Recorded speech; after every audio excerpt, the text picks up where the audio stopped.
ایک آدمی کہتا ہے کہ میرے پاس ایک بہت ہی غریب ہمسایہ تھا جو سڑکوں پر روٹیاں بیچتا تھا۔ وہ اس کام سے زیادہ پیسے نہیں کماتا تھا اور ایک بڑی فیملی کی کفالت کرتا تھا جو اس کی کمائی پر گزارا کرتی تھی۔ وہ روٹی بیچ کر اتنے پیسے کماتا تھا کہ وہ ایک سرکاری ملازم کی تنخواہ کے چوتھائی سے بھی کم تھی۔ اس کے باوجود میں ہمیشہ اسے خوش اور مسکراتا ہوا دیکھتا تھا جیسے وہ دنیا کی تمام دولت کا مالک ہو۔ میں نے سوچا کہ یہ شخص کیسے اتنا خوش رہ سکتا ہے حالانکہ اس کی مالی حالت اتنی خراب ہے اور اس کا ذریعہ معاش بہت ہی کم ہے۔ پھر میں نے خود سے کہا کہ یہ خوشی کہاں ہے، میں کیوں اسے محسوس نہیں کرتا؟ میری مالی حالت تو اچھی ہے، میرے پاس بڑا گھر ہے، بینک میں پیسے ہیں اور ہر چیز ہے جو مجھے چاہیے، پھر بھی میں اس خوشی کو محسوس نہیں کرتا۔ میں مایوس ہو گیا اور فیصلہ کیا کہ میں جاننا چاہتا ہوں کہ اس کی خوشی کا کیا راز ہے۔ آدمی کہتا ہے کہ میں جمعے کے دن کا انتظار کرنے لگا کیونکہ وہ چھٹی کا دن تھا۔ میں نے اپنے خاندان کے ساتھ ناشتہ کیا، پھر میں نے اپنی گاڑی لی اور اس جگہ پہنچا جہاں وہ شخص روٹیاں بیچ رہا تھا۔ میں دور سے اسے دیکھنے لگا، اس نے ابھی تک کچھ نہیں بیچا تھا اور نہ ہی دن کا آغاز کیا تھا۔ کافی دیر انتظار کے بعد ایک چھوٹی سی بچی آئی اور اس آدمی نے بہت ساری روٹیاں ایک تھیلے میں ڈال کر اسے دے دی۔ بچی نے روٹی لی اور چلی گئی۔ میں حیران رہ گیا کہ وہ اسے اتنی زیادہ مقدار میں روٹی مفت میں دے رہا تھا جبکہ اس نے ابھی تک کچھ بیچا بھی نہیں تھا۔ میں پریشان تھا کہ وہ کیسے پیسے کمائے گا جبکہ وہ مفت میں روٹی بانٹ رہا ہے، حالانکہ اس کی کمائی بھی بہت ہی کم تھی۔ لیکن حقیقی حیرانی مجھے تب ہوئی جب بچی کے جانے کے چند منٹ کے بعد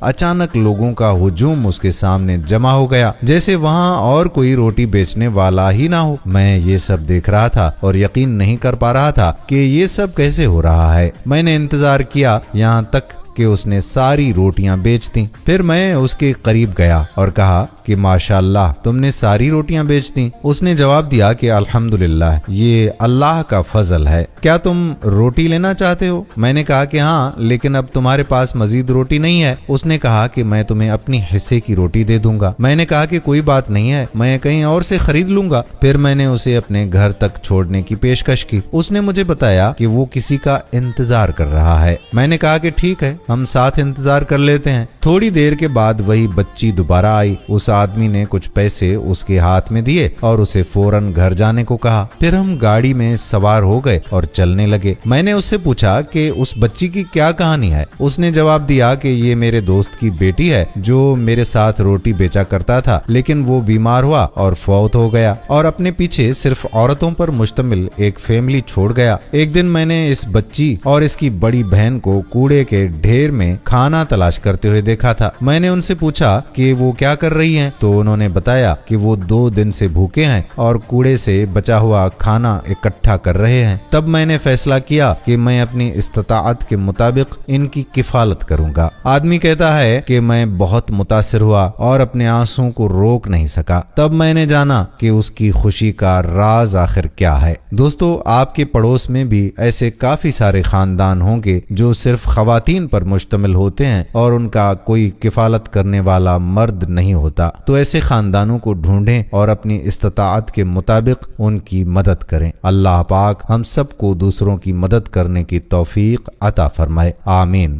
ویڈیو پسند آئی ہو تو اپنے دوستوں کے ساتھ شیئر بھی ضرور کیجیے۔